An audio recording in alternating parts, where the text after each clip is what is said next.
You've been lounging with Skipper. You've been lounging with Skipper. Oh, yeah. Yo, what's going on, everybody? I want to welcome you all to the next episode of Loungin with Skip. I'm sitting here right now with a legend in the music industry. Music producer, songwriter, singer. What else? I'm a father. Husband. The homie, whatever. I'm sitting here with Mike City. Mike motherfucking City. What's going on with you, man? It's popping. Chilling, man. Just wanted to come through and rap with you, and just to, hear your journey to from where you started up until, everything that you've been doing up until now, and just talking about further, after what you have planned after this. First off, tell me where you from and how you got started. Man, I'm born in Philly, so basically raised, born in Philly. You happy. I know you're super happy right now. I'm happy for the town. I'm actually a Dallas Cowboy fan. Okay. But I did want Philly to win. Okay. I wanted Philly to win. They got the monkey off their back. They got a Super Bowl. We can't clown them more about they got the candy rings, anything like that. Philly official, and they actually set up to win. They actually set up to be really good the next few years. So no, born in Philly. So from Philly, I went to South Jersey, which is right over the bridge. So it's like 20 minutes away. So it's kind of still Philly, but it's South Jersey. You know what I'm saying? So you were born in Philly? Yeah, born in Philly, raised in Philly, and South Jersey. I was still in Philly every week. Okay. Whether I'm visiting family or going to church or whatever, I was in Philly at some point. But yeah, so I claimed Jersey because I graduated in high school in June, so I can't front on my people. So I'm from Jersey. Okay. They know I'm born in Philly. It's all good. Okay. What was your I guess one of your first experiences when you began to listen to music, and what inspired you to? I've been doing this since I can remember. My father was a professional gospel singer back in the day. I grew up called the Highway QCs. My mother could really sing. My grandmother, it's just in my blood. My brother played with one of the biggest gospel groups called Mighty Clouds of Joy. I heard of them. Yeah, like they came and got him out of college. He played in the band? Played in the band. Whatever. Keys, bass, whatever. He's just nice. Okay. So it was kind of like, it was in me. So it was just whether I wanted to really pursue it or not. Well, what was one of the first songs you heard as a kid that you were like, like something that stuck to your ears? It's hard to say, but coming up, it felt like Stevie Wonder ran the radio. Like Philly's a real soulful town. Okay. So, we had our Philly joints and everything, but it felt like people like Stevie Wonder ran the radio, and obviously I love Donny Hathaway. Was that that's the city with the Stax? No, I think Stax was Memphis. Philly had the TSOP, I think it's called the Sound of Philly. Okay, yeah. Okay. What's the one? The OGs, Gamble and Huff. Yeah. Gamble and Huff. Curtis Mayfield. Yeah, Philly International. Okay. All that type of stuff. You know what I'm saying? So, but no, Philly's a real soulful town. So it felt like Donny Hathaway ran the radio. Stevie Wonder ran the radio, and I love Donny Hathaway. I love all the gospel stuff that was going on with the Clark sisters and stuff like that. But then I'm a real big fan of Steely Dan, and that's because my brother used to play Steely Dan and different stuff when I was real young, and I didn't know what it was. But he was always listening to different stuff, so it really helped because it kind of helped shape me as I got older, because I wasn't really just into one thing. Right. If it was fly, I was rolling. It could be the Carpenters. It could be Ambrosia. It could be Doobie Brothers. One of my joints from the Carpenters, I think, is if it was the Carpenters, was that One Less Bill, or was that Fifth Dimension? That was Fifth. That might be Fifth. But I'm saying it could be any of that stuff. You know what I'm saying? So it's I was into all that. And then some disco joints came. I was rocking with that, and being that I grew up right there, I saw the beginning of hip hop. Just right there. So Okay. it kind of all came What was your together. first experiences in hearing hip hop music? Oh, it was crazy. Come on, Rappers Delight. Yeah. I mean, I don't know the whole song now, but I knew it back then. Yeah. Word for word. The long version, too. Yeah. The extended The mix. extended version. I knew every word. But, you know, just that whole thing. And then my sister started buying 12 inches and everything, you know, different things. And I remember she bought a up-tempo joint by Foxy. And you want to get off. I remember she bought that. Just different things. And just the whole experience with music, man. It's just so dope. I just like fly joints. So I don't really care, like, what genre it is, as long as there's something about it that's fly. Right. You know what I'm saying? That's what really drives me. So once you got to, like, I guess grade school, you were still. I was just already kinda- singing. Okay, so you was already singing. So when did you first start singing? I can't even remember. I was Yeah. singing on stage in that kindergarten. In kindergarten. First, yeah. I was. Do you remember having any type of stage fright or anything like that? I don't even remember it. I No. just don't even remember it. You just got up there and was just singing and just going. Because my father used to be singing to me all the time and whatever. I don't even remember being afraid. Okay. So, More afraid now than like I don't Really? remember. I mean, like because I you're gotta more, get- because you're more conscious, you're I'm more just, aware. Yeah, I'm just more in the back, and I'm behind the scene right now. Like I went to the show in London in November. I hadn't performed live in God knows when, and I practiced too. Like Carl Thomas hit me. He was like, "Man, just make sure you practice. You know, because it's real. You know what I'm saying? You know, I know your standard. So I practiced. I made sure I practiced, and I did my thing. Actually, I got a show in Ireland in April. Okay. Trying to do different Okay. things. Okay. So you know we You know what I gonna mean? Let me try to. we gonna venture into that. We gonna venture Yeah. that. So once you got to high school, were you like involved in a band? Were you involved in choir class or anything like that? Junior high school, I was in the band, and then for whatever reason, me and my band teacher wasn't really hitting it. I was the drummer. Okay. Dude told me I would never do nothing in music. I would never have a career in music, whatever it is. Really? I was like, all right, cool, whatever. If you say so. Forward to high school, choir director told me the same thing. Really? Like, all right, cool. What made them say that though? Because they didn't like being challenged when they were wrong. But my ear was sharp back then. Okay.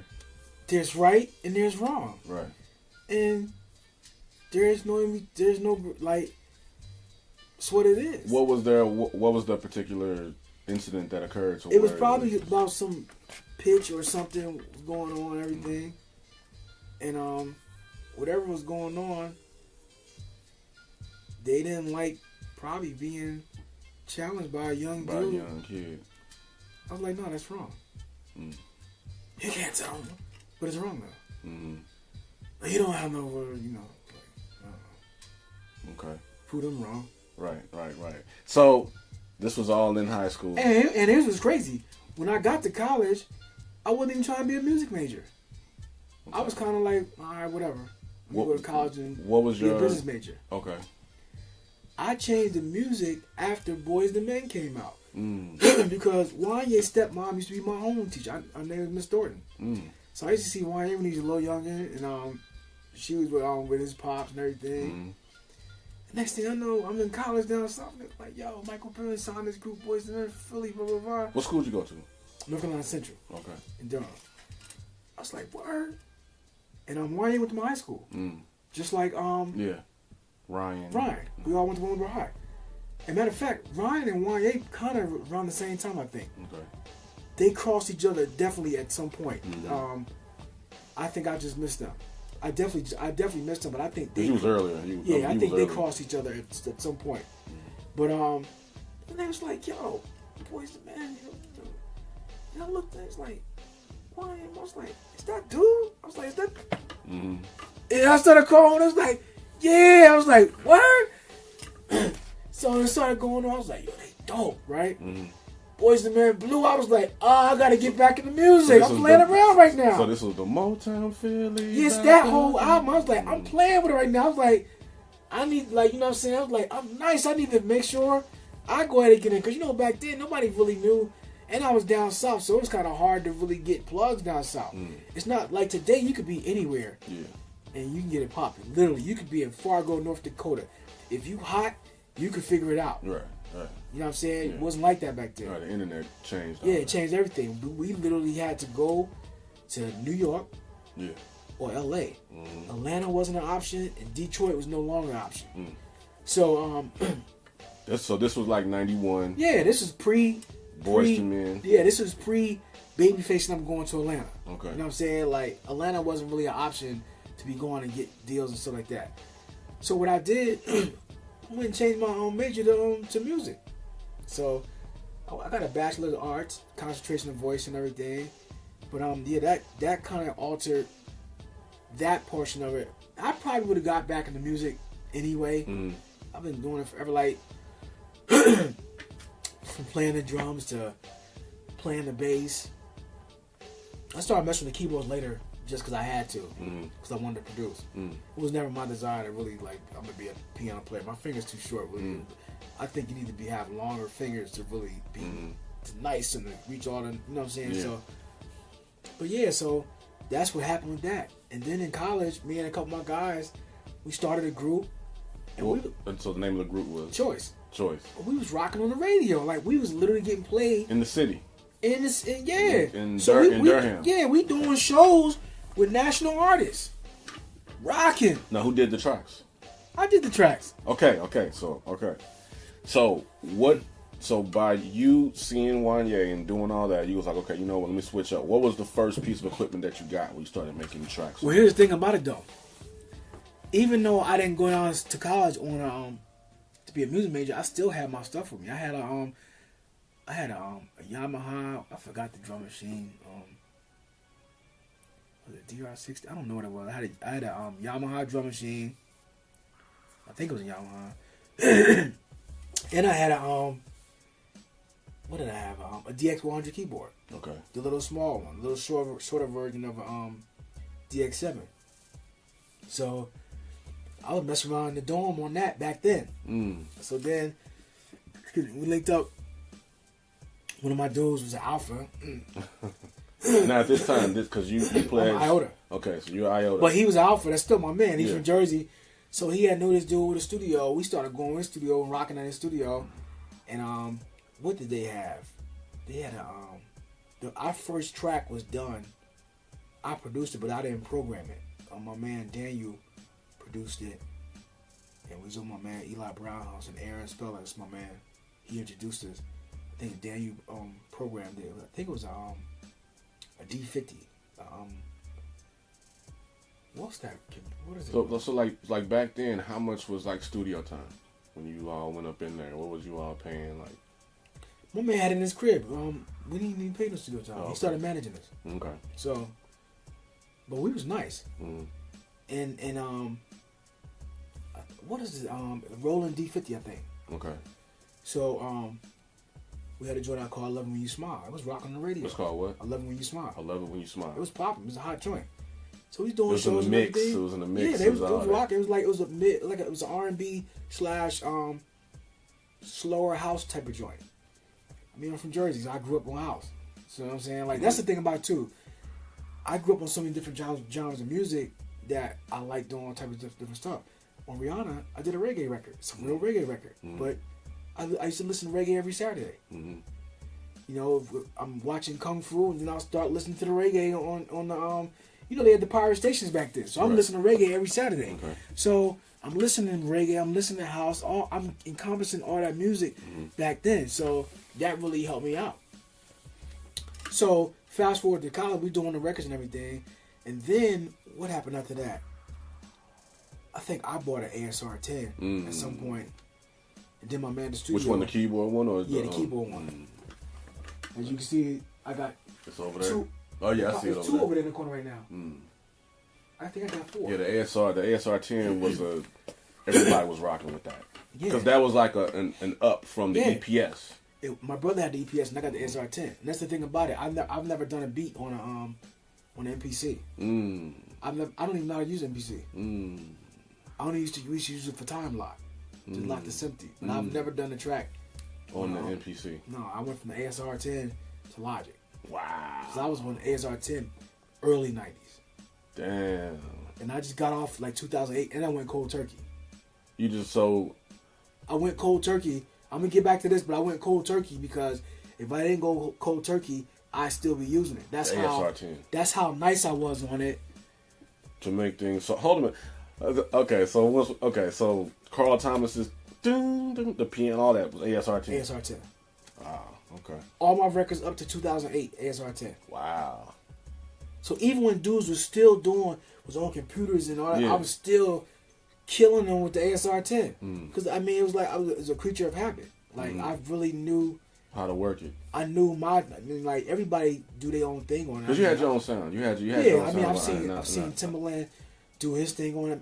If I'm not mistaken, I think I was at this session when him and Storch did Crimea River. I just happened to show up that day. But I've seen Timbaland do his thing on it. I know the RZA did his thing on it. Yeah.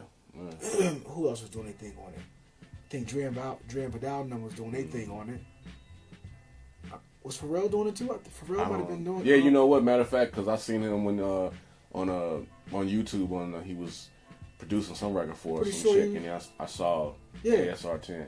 So a lot of us was using the ASR10. Like, you know, and the reason why I started buying them because when you used to show up at the studios, try to rent them, and no one was left. That used to be a big business, renting equipment. Obviously, it can't be anymore. Right. Like, why would you? I mean, really, literally, all he needs is a laptop and a mic. Yeah, that's it. And some quiet. I remember in '96, I was working on, project that I was doing at that time. Right. And I remember I wanted some effects. So I went to, back in St. Louis, we had this spot called McMurray's Music. Okay. And I went to McMurray's Music and rented the effects processor to be able to, fly effects going in through the 4-track on my vocals. So I rented for like a week and then take it back. But that's where you had to rent them. Now, it doesn't matter what DAW you on right now. Really, you could get away with using stock plugins on any DAW. Yeah. They're all nice. So, to the story, okay. So yeah. Let's go back. Yeah. Producing, you did the record. We did the record, and then we still doing records and everything. So, we doing that and everything. I'm in college and we getting down doing that. I started working with some of my homies. They was rappers. We doing that. So then we, So everybody's knowing like, yo, Mike City, Mike. Yeah, City, I got this by then. Okay. But it still be a lot of haters. And the thing is, the problem. It ain't even a problem. No one really knew you could really do it back then because I was living in North Carolina at the time. You know, when I graduated from college, I stayed in North Carolina for up until '99. My parents had moved on and they loved and everything. You know what I'm saying? But back then, you couldn't. It wasn't like really. Oh, you in North Carolina? How you gonna get signed? For real? Yeah. Basically, probably like St. Louis. Like, how you gonna get signed? You in St. Louis? I was like, until Nelly came out. I know the dude who signed Nelly. But I'll tell you about that later. I'm talking about to the label too. I'm not talking about Kuda. I'm talking, but yeah, nobody's like, nah, what you gonna do? So it's like, but they knew I was doing my thing, and I did have my own sound and everything. And I was working. So we had got distribution. Now, how'd y'all go? Okay, because this is the part where people tend to kind of jump from one thing to the next. How'd you go about getting distribution at that time? Back then, I started working. It was a couple things. I started working with my man Slice, who's one of my best friends now. Well, he's been since back then. He had a record on. He used to be signed to Jive Records. He got picked up from them because he had a rap record out called The Electric Slide. Shall We Dance? It was an independent record that blew up. So me and him got together. We started working a lot, and he lived out in South Boston, Virginia. It's like real country out there. But it was so dope because I used to just go out to his spot in the country, and all we would do was focus on getting better, like producing and writing and stuff like that. Like that's all we would focus on. Like it wasn't focusing on no chicks. We was focusing on getting nice, producing. You know what I'm saying? So we was out there and we started working with this, that, and the third, and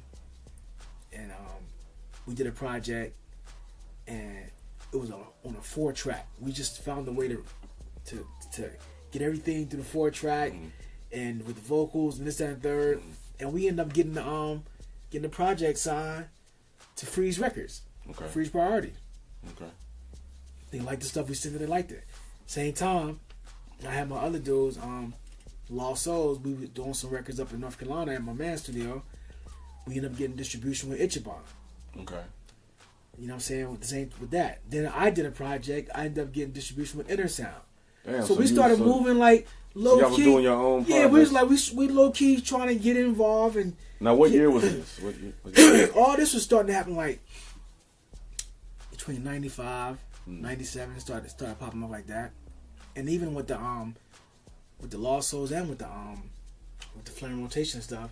By then, I was already working with Sunshine. So by this time, you had already graduated from college. Yeah, I already graduated. Yeah. You moved on. You was doing I went to barber school. Oh yeah, you went. Yeah, because I was cutting hair. My father. I think I remember you was telling me that. So hold on, man. So as soon as I got out of college, when I got out of college, yeah. I went to barber school like that next wow. thing. Because I Really? wanted to get some money. So I was like, if you want to do music, you still need money. Yeah. So I went to barber school, did that, cutting in the pop, shot with my pop. For real. Yeah. So that was my day thing. At night I was doing the joints in the studio, doing, whatever. So by then, I was already working with Sunshine though, because I met her when I was leaving. She was coming in. She was leaving what? When I was leaving college, she was coming in. I'm coming into college. Yeah. Oh, okay. So we kind of I met her like that year. So yeah. So by then I was already working with her and everything. And then Sunshine Anderson. Sunshine Anderson. Okay. Yeah. So we started doing different things like that. And then I was like, yo, I need to I said it's not enough. You know what I'm saying? Like, we still local. We got to, you know what I'm saying? Even though Priority was, what is it? And Ichiban was doing their records with MC Breed and all these different people, you know what I'm saying? I was like, it's not enough. I got to. So you were artists on Inner Sound.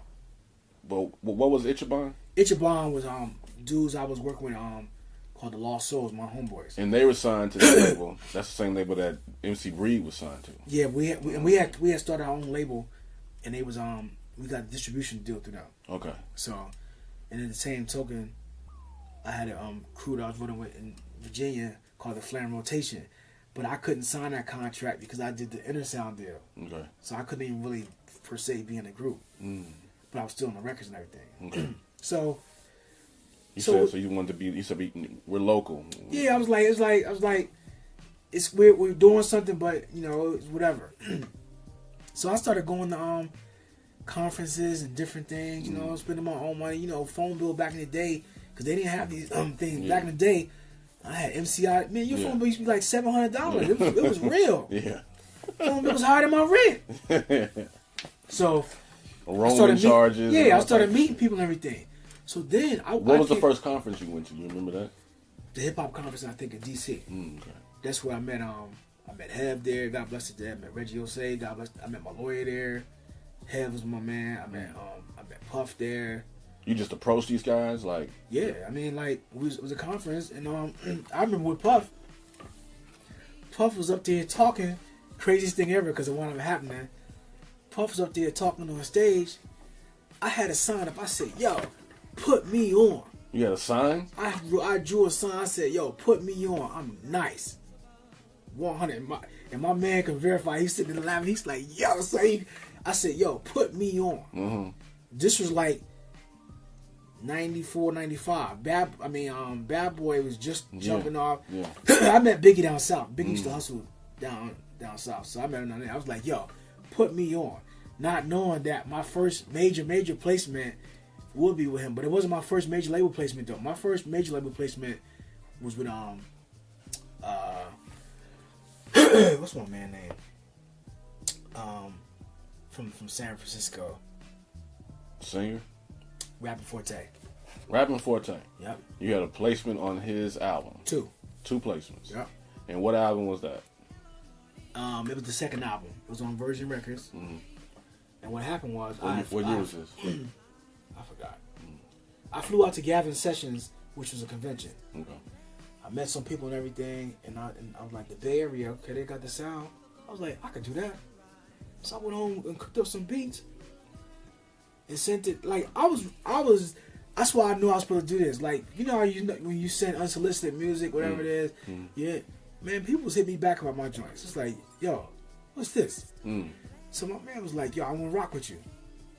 When I'm doing 2 beats with him, that was my first major label placement, and it was a single.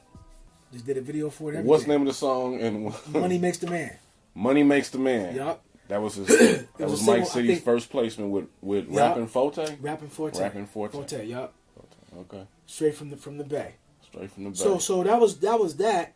Cause back then I was kind of more into rap than I wasn't. Cause R&B was I was like whatever. So people didn't even really know I was really into R&B like that. They was like whatever. Fast forward a few years, I started still writing and stuff and everything. And then my man that I grew up with from Channel Live, he came down. He's like, "Yo, you got which one? Yeah, because I heard. Yeah, so he was from Channel. From Channel Live. He's from the city too. Yeah, Tough. Okay.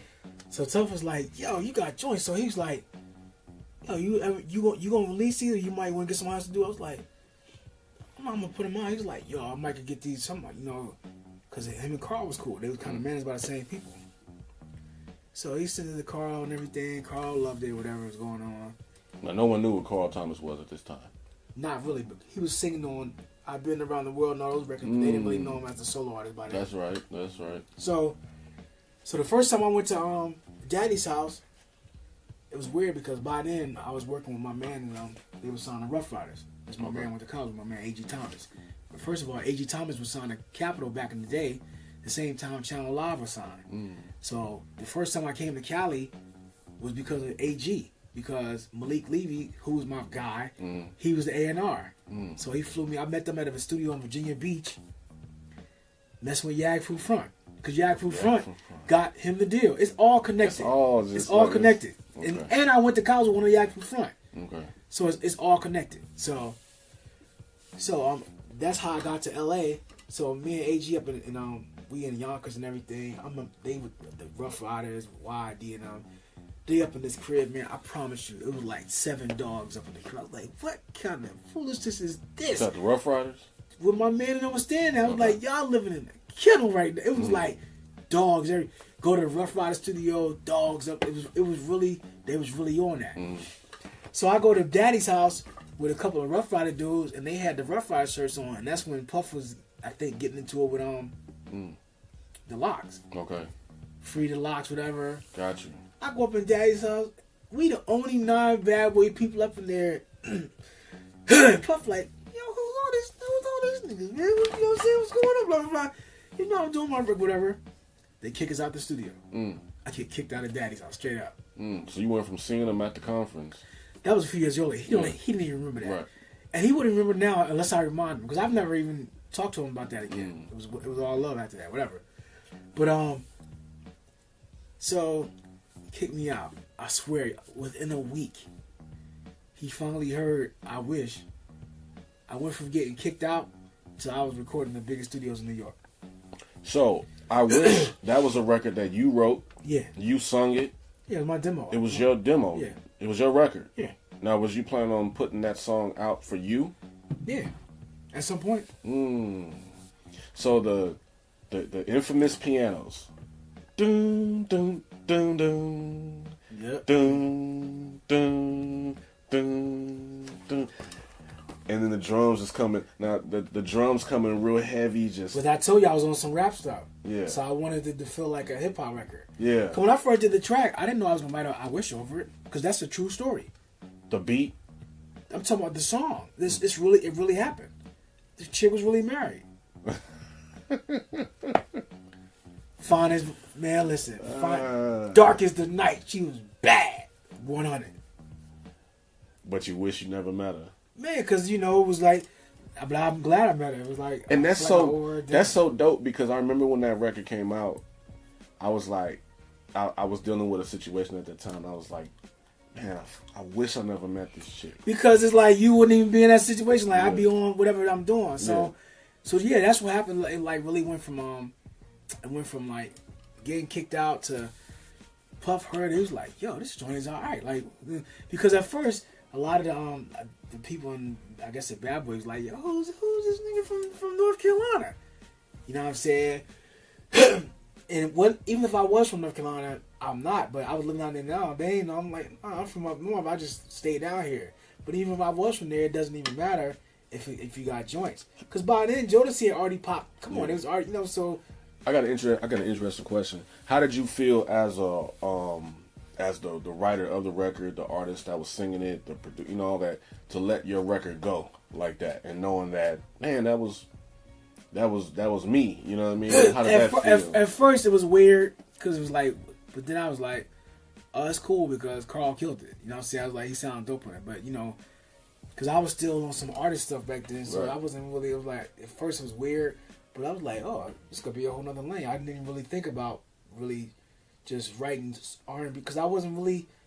It's not like I had 1,000 R&B songs tucked away. I could always write, but I was more into rap. In 90s, I mean, just like 90s R&B and 90s hip hop was fly. I like because the way that track was, those drums, it was a boom bap. Yeah, boom, it's hard. Bap, boom, boom. Right. You know what I mean? Like that stutter kick. Right. You know what I'm saying, is what did it. Because if that stutter kick wasn't there, then it would just been a boom, another knock. Bap, boom, bap, which is kind of like what takes it to where it is now with the house, which is doom. But that's why when I did the high, I said, and ASR got a little lean in it. So when I went on a rollover, it just gave it another feel. So I just put the hard drums on it. So yeah, that's how that came about. So then, after he recorded it, and then the something album else before crazy though. So I wound up doing another song on there called "You Ain't Right." Okay. I was supposed to do that record. Speaking of Ryan, remember Tanya Blunt? I think I heard the name. She played in Sister Act with Ryan and Lauren. Okay. That was supposed to be a female record. Carl heard the record. He's like, yo, give me that record. You don't know her. Give me that record. Literally, I hate to say this, he kind of rushed through the end of I Wish to make sure he got that record. Savage. Yeah. Savage. So the songs get done for that. Did you know how big it would be? Nah. We was just trying to get an album. Like, we just made the album. All right, cool. We're like, okay, I got a placement with Bad Boy. That's cool. Mind you, though, as this was going on, though, I had kind of already started working with Sunshine. Okay. So everything's kind of lining up to really jump off. So you were already working, so that's Heard It All before?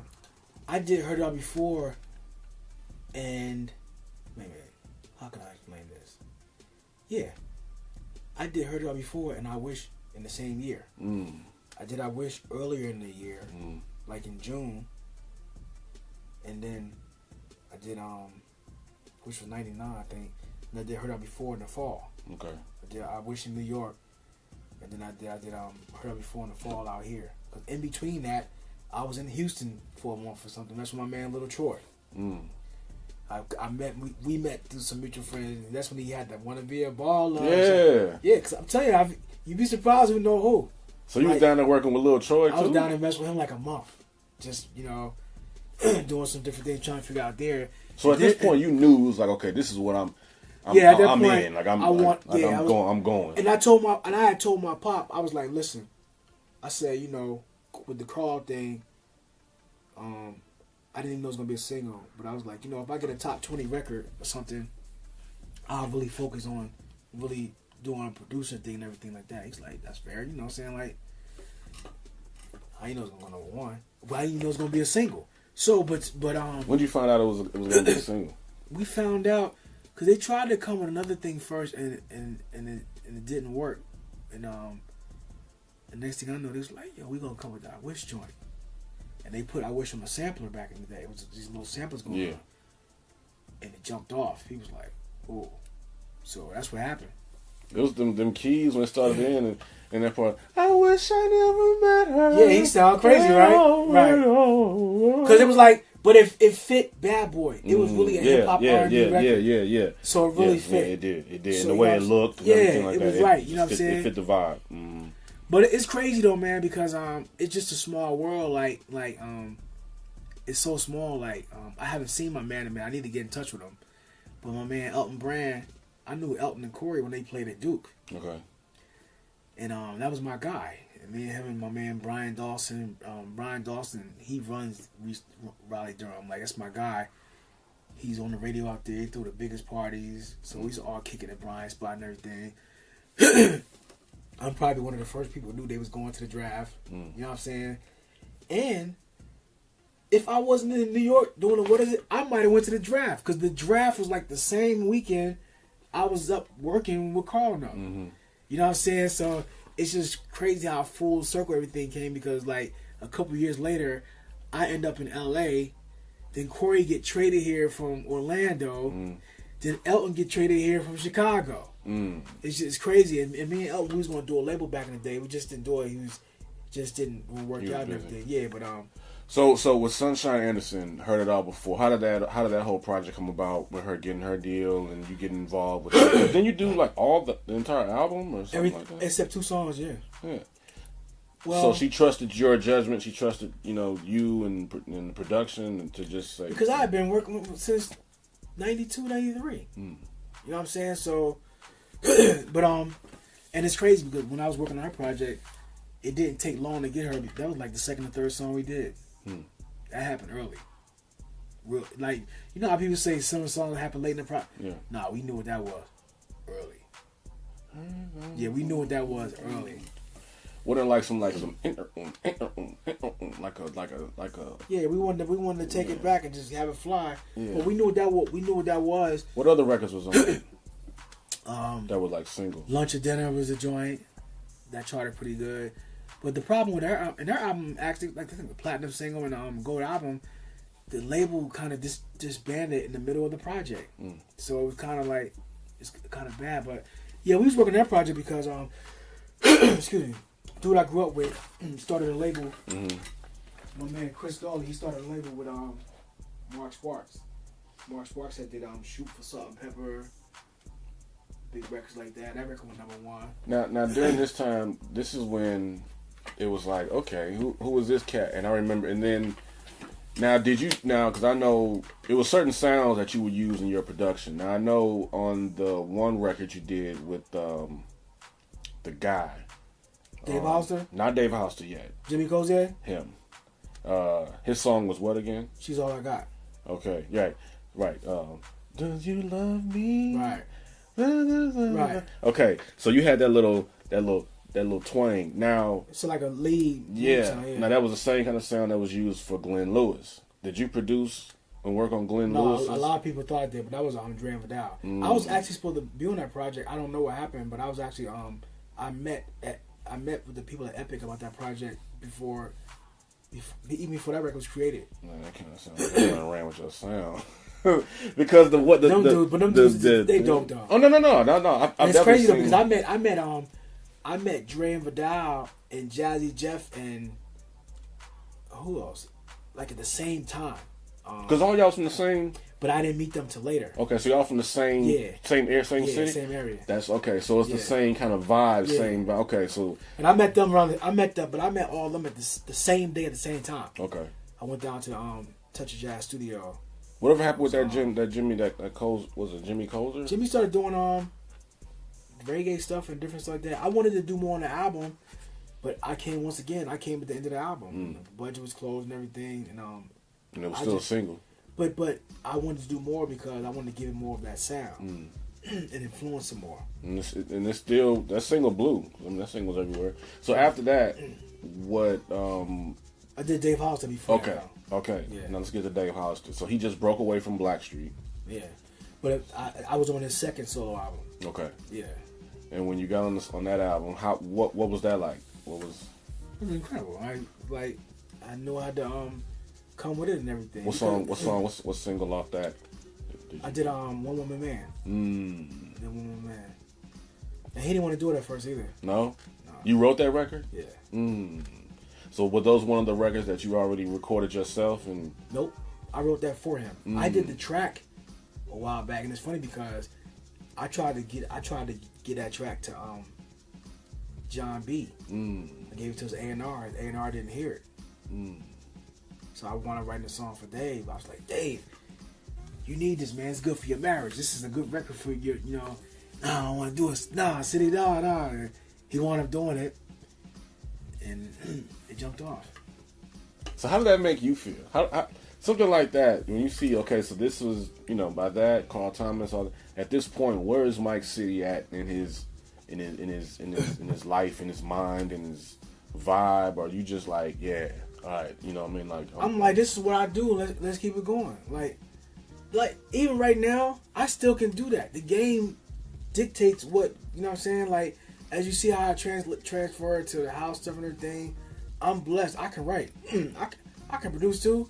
I'm really a writer first though. That's my thing. I can write, and I had to start producing to facilitate my writing. With all the music that I've gotten circulating in my head, that's why my production will sound different than other people's production. I literally could take same samples from people, and we ain't gonna do it the same. And I'm left-handed too. I got some weird stuff going on. We just it won't be the same. Yeah. So I think that helped me though, because I'm gonna go back to a story. Like my man, I ain't spoke to him in a while, but you just meet different people along the way. So some type of way, I got connected with my man Eric Nix, who was doing Foxy Brown. He ended up being a big executive at Def Jam and all these different places. And I sent him some tracks with Foxy Brown back in the day, and he was like, "Yo, these are dope," and they didn't pick them because I wasn't using samples. And I think Trackmaster and all them was using samples. He's like, "These are dope. They just don't fit what we doing." He was like, "Yo, but I'm gonna tell you this." He said, if people ever get on these, you're gonna jump off. He said, "Cause you got your own sound." He said, he's like, if people ever really like what this is, he's like, don't stop doing that either. He said, because if people really catch that, they're gonna be like, "Oh, I'm going to get that." And these were records with you playing them. These was joints. I just was making hip hop records, but they just weren't samples. And when I say samples, no, they weren't like samples that everybody knew. Yeah. So. Yeah. So they were records that you were actually playing the keys on. You were doing the instruments. I was doing instruments, or I was taking sound bites and playing over them and everything. You know what I'm saying? So that's what I'm telling you. I've been like the royalty free stuff and everything. Yeah. They've been going on for years, so I can always take a sound and this and build on it. Like, but what I do to it ain't gonna be what everybody else do to it. That's why it's gonna always be different. Yeah. So after Carl Thomas, Sunshine Anderson, Jimmy Cozier, Dave Hollister, then you were rolling, you know, Usher and all that type of stuff. What was like the biggest record that you produced? The biggest record where it was just like, so where like even, I mean, I know you still eat off all of them, but what's the one that is just like, yo, it's just, still is just like going to this day? Heard it all before. Sunshine Anderson. Worldwide, that's the biggest record. Really? No question. And that's because it plays like on like. It's just it was I wish it was a bigger hit here. Internationally, it wasn't a big. Sunshine that record internationally. It was a big hit. So, where are we now? What's going on with you now? What's because I know you're doing the house music. Yeah, you know, you had to evaluate things and everything. Got married, had 2 kids, and then I wanted to see where my place was in music and everything. And then in I want to say 2012, my mom was real sick. Well, my mom had a stroke in 2000. Because we met in 2011. Yeah, my mom had a stroke in 2007. So it kind of left her paralyzed. So I was dealing with all that and everything. And 2011, 2012, 2012, I think she passed away. So then I was even contemplating, not even really wanting to do it anymore. You know what I'm saying? Like, just seeing how the game changed and, you know, you got to chase this and chase that and everything. Like, that's not fun to me. Like, I do music, you know, it's always, that's why I was fortunate enough to, my sound was what it was because it's fun. Like, I'm having fun and everything. So I want to just reinvent myself and do different things. So I went back to my roots. I was like, yo, let me go back to some dance music. I still love that. Because I know in 2013, that's when you started coming, like we started having those conversations. And I told you what I was going to do. You was like, yo, the house music? You was talking a lot about it. Right. And I was like, word? And you was all like, yeah, I'm about to go over, my man's over here, was it BBE or some shit? Yeah. And he was like, yeah, I'm about to go over here in the UK. And I was just like, okay. And then I started seeing that you were doing it. Right.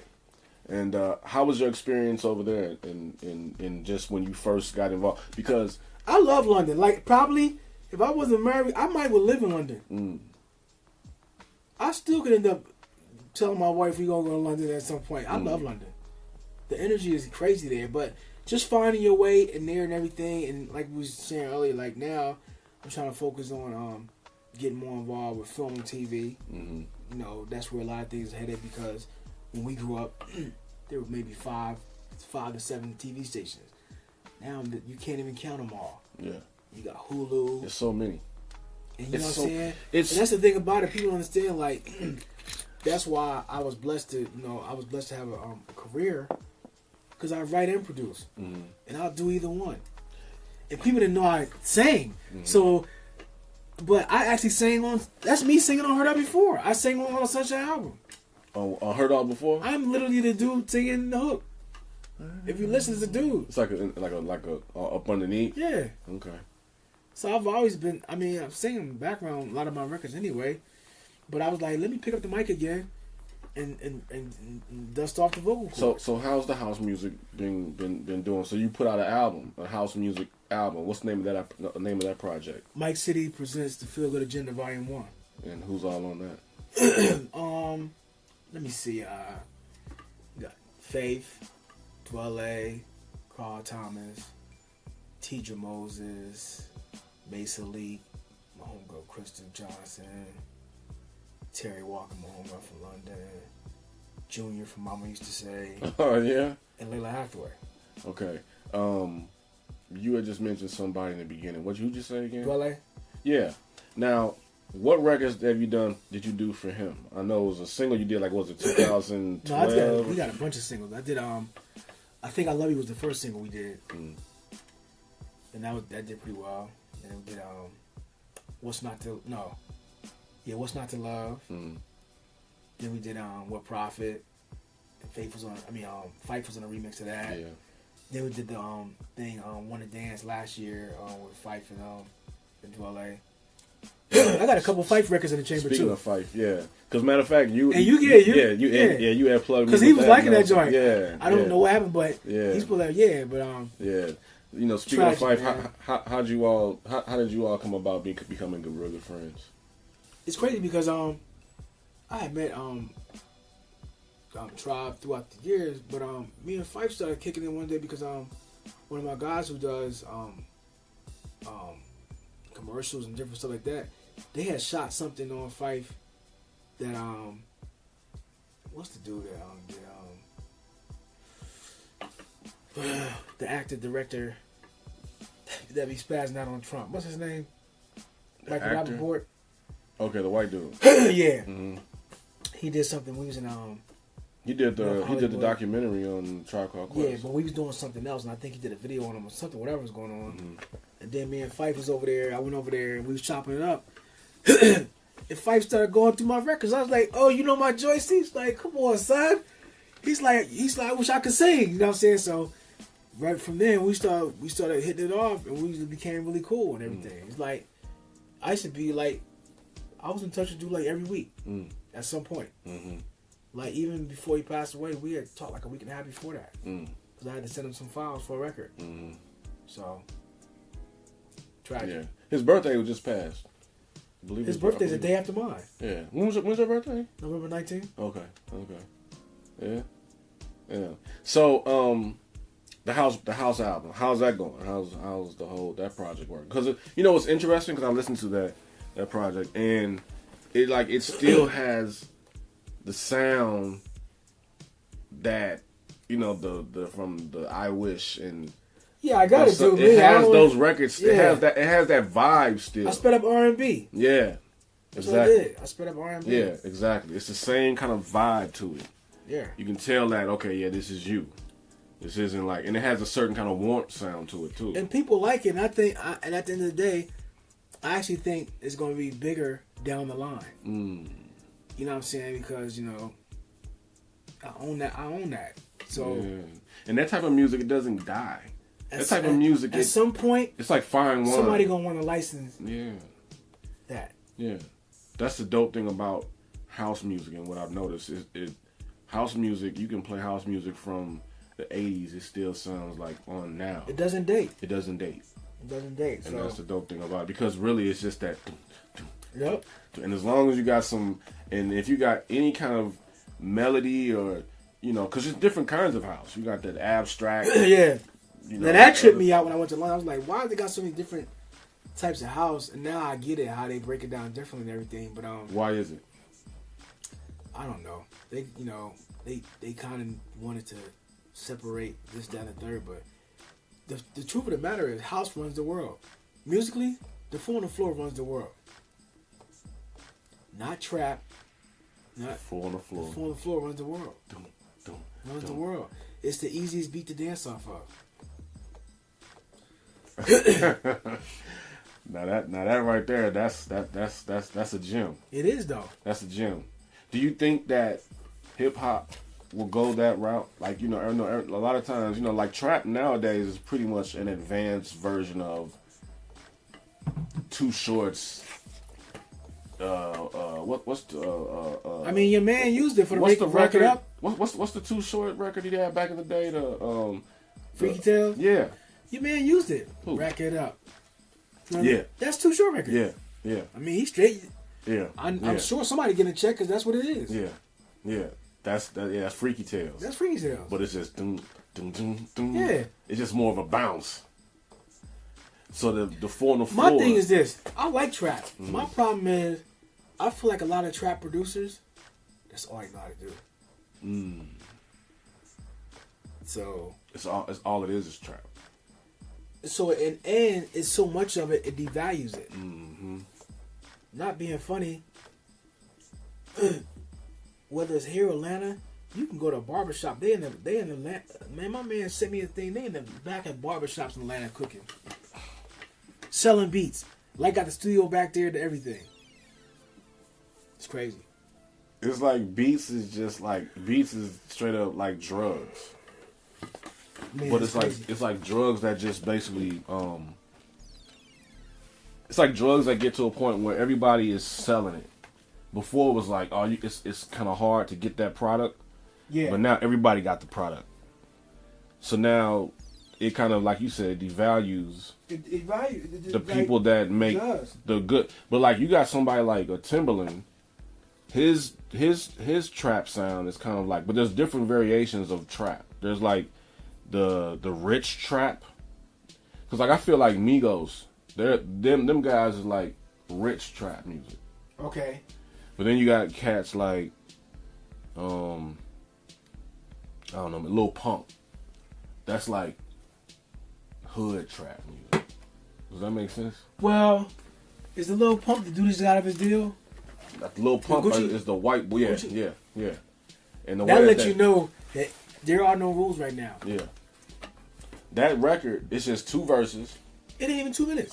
It's like a minute and it's like less. It's like barely hitting the 2-minute mark. It's only 2 verses. He's not saying nothing. Yeah. And he got a video, and the video's doing millions, and the song is on the radio. So it lets me know. What do you say? Gucci? Yeah, Gucci. I don't know, man. Gucci gang, Gucci. Man, listen. But I'm saying though, it lets me know that, you know, it's really just about making records, making tracks, and just put it out. It's like, instead of sitting so long with it, you know, that's why a lot of times, that's why I like now, because of the internet and blogs and all this, everybody puts so much music out. You know, as far as like with Migos, when they dropped their new album this past, a while ago. The Culture 2? Yeah, and you know what I'm saying, the fact that it has 24 tracks on it. It does? Yeah, and like I get to track 16 and I'm like, alright. But maybe that's just because, you know, I'm older. maybe a young person listens to that whole entire shit turned up. You know what I mean? Getting lit. But I mean, like, hold on one second. My thing is this: did they really say that they was the best? Yeah, like come on, dude. Like I like that yeah. Bad and Bougie. I see what they brought. Mm-hmm. I see what they brought to the table as far as the syncopation and everything. Mm-hmm. But that's kind of like, say you want to like, be the best rap group ever. Oh boy, what's up, Big Boy? Run DMC and all that. I mean, we can go down a line of groups. Yeah, not better than Outkast. Yeah, you might not be better than Ray Freeman right now. Like y'all might be neck to neck, and you're good. Like what you do is good. Y'all popping. Yeah. But sometimes you can't just say that. I don't know. Yeah, I think that, when cats feel themselves so much and they riding that wave, they just say whatever to just get people talking. Because now people are like, hey, did you hear Migos said that they were the best? You know what I mean? Just to keep people talking. I mean, I guess. But I was talking to somebody and they were like, all Migos is pretty much Bone Thugs slowed down. Because it's the same kind of... Right. It's not that, with Bone Thugs on Trap. Yeah, you know what I mean? Modern day. So didn't you drop a Christmas album too? Yep. Now how did that go up? So I think you had mentioned that to me before too, that you wanted to drop a Christmas record. These are all original records. Yeah. You wrote these Christmas songs, and you released it. Black Christmas songs. And let's put it in the universe because it's the content, the fly content. A lot of this stuff won't make any sense till down the line. How many songs is on that album? 7-song EP. 7 songs, and who's all on it? Me. It's just you. No guess. It's me right here, just singing. And so, how'd you go about getting on that label and getting the distribution for it? Well, that one, that's my distribution through InGroove. Okay. So I put that out myself. Okay. So everything that comes back, everything that gets streamed or whatever, that's to you. Yeah, but the other thing is this too. Like the content is king because you never know what's gonna make someone go crazy over your thing. Mm-hmm. And unlike before, you don't need a major label for that. People are finding records on YouTube, Spotify, whatever it is. Mm-hmm. And if it fit what they got it going on, it's what it is. It's the Wild Wild West. It's the Wild Wild West right now. Just gotta do whatever you want to do. So what do you see yourself in the next 5 to 10 years, Sidney? Man, really, just getting more involved with film and TV and everything, and really trying to let's talk about that. Yeah, trying to connect the dots really with even getting on the other side of the film and TV thing, whereas this whole thing's built on relationships. And I've been in the game a while, so I do know some different people on that side. So sometimes it's a matter of bringing people together, putting them together, and you help an EP, a project, different things like that. The thing about it with, man, I see it like this. I wish I could find the right people to really do it. If you're a company and you make black movies, you can G off because we have an audience. All they want to make sure the movie's funny or it's good and well put together. Don't have no record. If you got recognizable faces and stuff in there, that's even better. But they're not going to just go out and spend hundreds of millions of dollars on a black movie or 50. Get Out was made for $5. It's a brilliant movie. The numbers are crazy. You can make urban black movies for $1 to $5 million and cake up. Our culture is everywhere. It ain't just us that's watching it. You know what I'm saying? Like, our culture runs a lot of what's going on. Right. We 13% of the population and probably 85% of the swag. It's a fact. That's why hip hop. When you think about it, that's crazy. Like, we're whatever. If we're 14% of the population, we 86% of the swag probably. Mm-hmm. Some type of way. Like even with the fashion, we'll take something, some bummy stuff, whatever that people like, and make it look fly, hot. Make it fly. Mm-hmm. Nobody was rocking Champion for a while. Now they brought the Champion back. I used to rock the Champions back in the day. Cause I seen somebody rocking Carl Kanai. Now that what's the name now? Now that Cardi B in them, it might pop off again. With that Bruno Mars record? With the cross colors and Carl Kanai, it might be all back. Yeah, I seen a High young tops kid. I seen a young kid wearing Carl Kanai. Like the Carl Kanai with the straight. I'm like, what?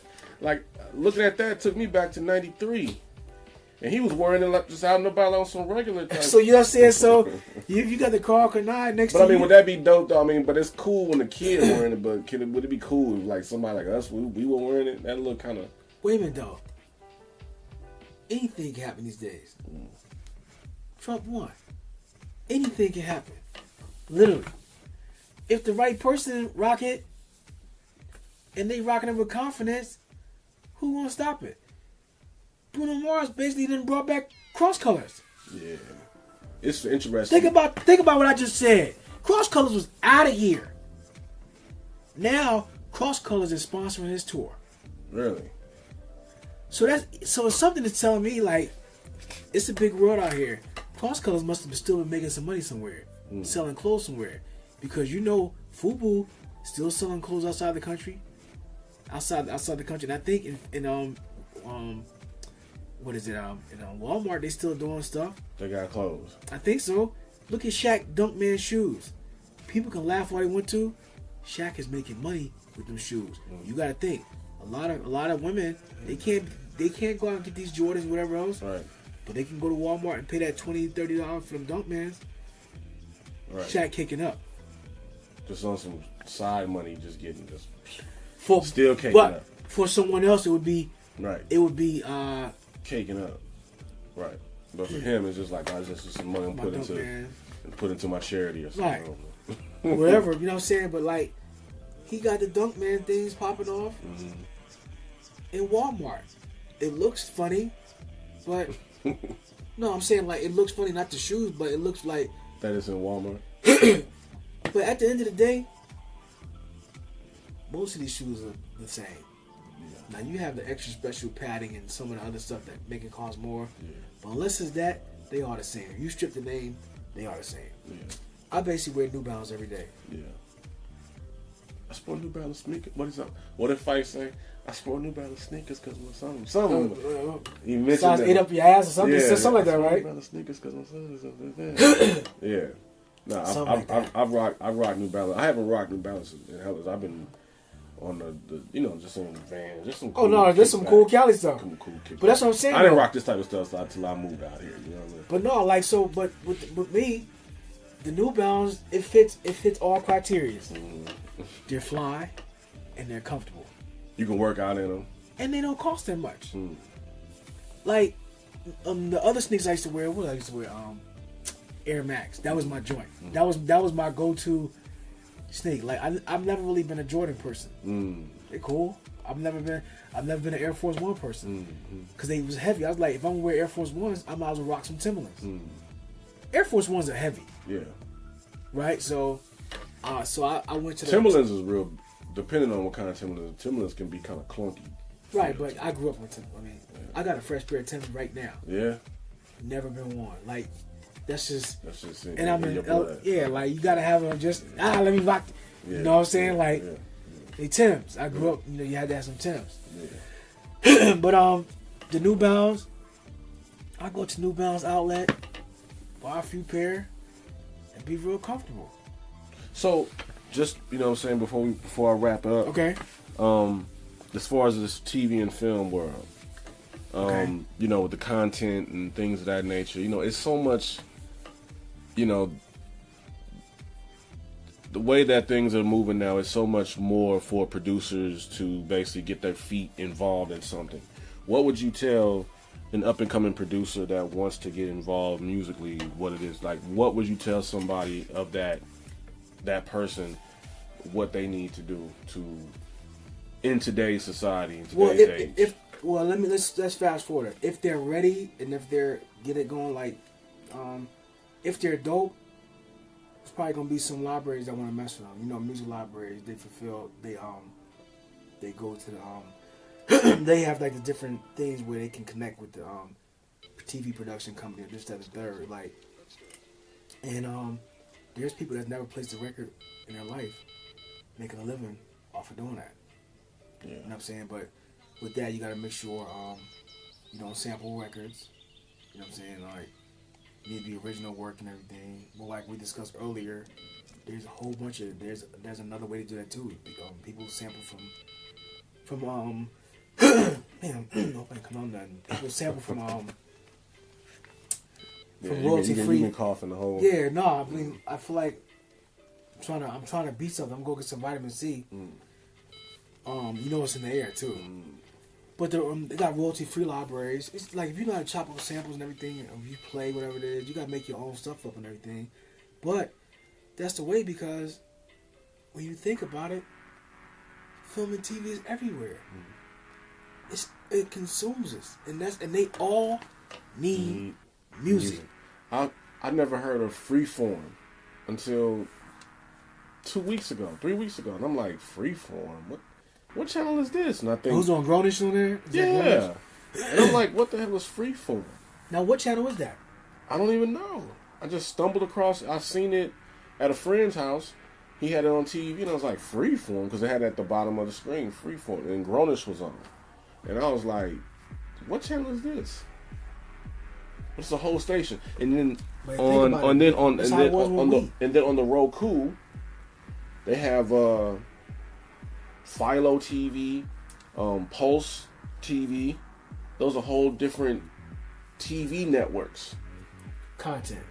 Nothing but content. And I'll for instance, I'll go on Roku and I'll just be like, and I go on Pulse TV, and it's a whole guide of shows that's on, movies. I got a and Chrome. I'm like, I got a Chrome. So Roku's different than Chrome and stuff. Huh? Like Chromecast? Yeah. Chromecast is when you can cast from your phone to the So TV. what is Roku? What is Roku? Roku is like $35?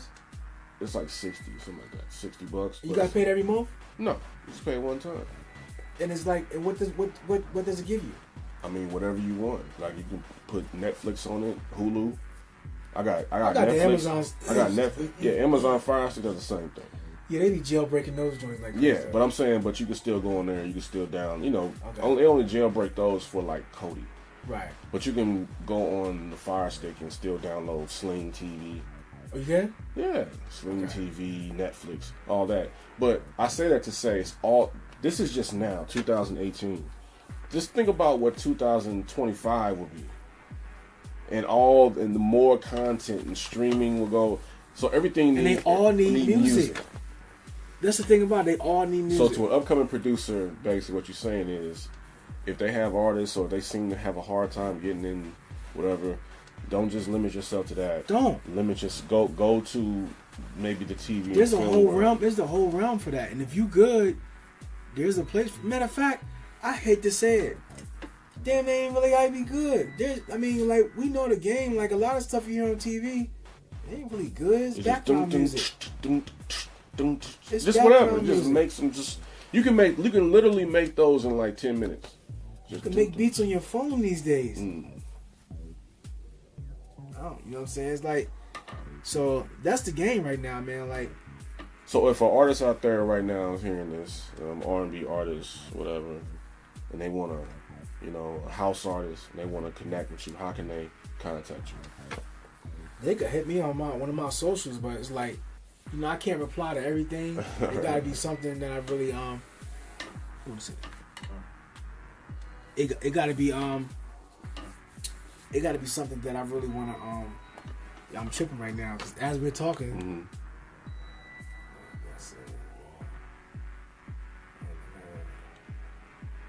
So yeah, I might have just Make sure y'all check out older episodes. It's crazy we talking about this because I'm trying to link these two entities up for a movie and they might come together. Okay. Now. Okay. But you know what I'm saying? Like, stuff happens. Dope. So you say you may not hit everybody up because what? It gotta be something worth my while. You know what I'm saying? Like I can't be responding to no foolishness. You know what I'm saying? I got stuff to do. Right. It gotta be something that really catch my attention. Right. And everything, but So how would they be able to reach you through your social media? It's Mike City. So just at Mike City. I'm at Facebook Mike City, Twitter. So y'all hear that? At Facebook. IG. Facebook at Mike City. MIKES or CITY. Yeah. You know, hey City man, I appreciate you man for letting me come through and being able to lounge with me. You know what I'm saying? And until next time, peace.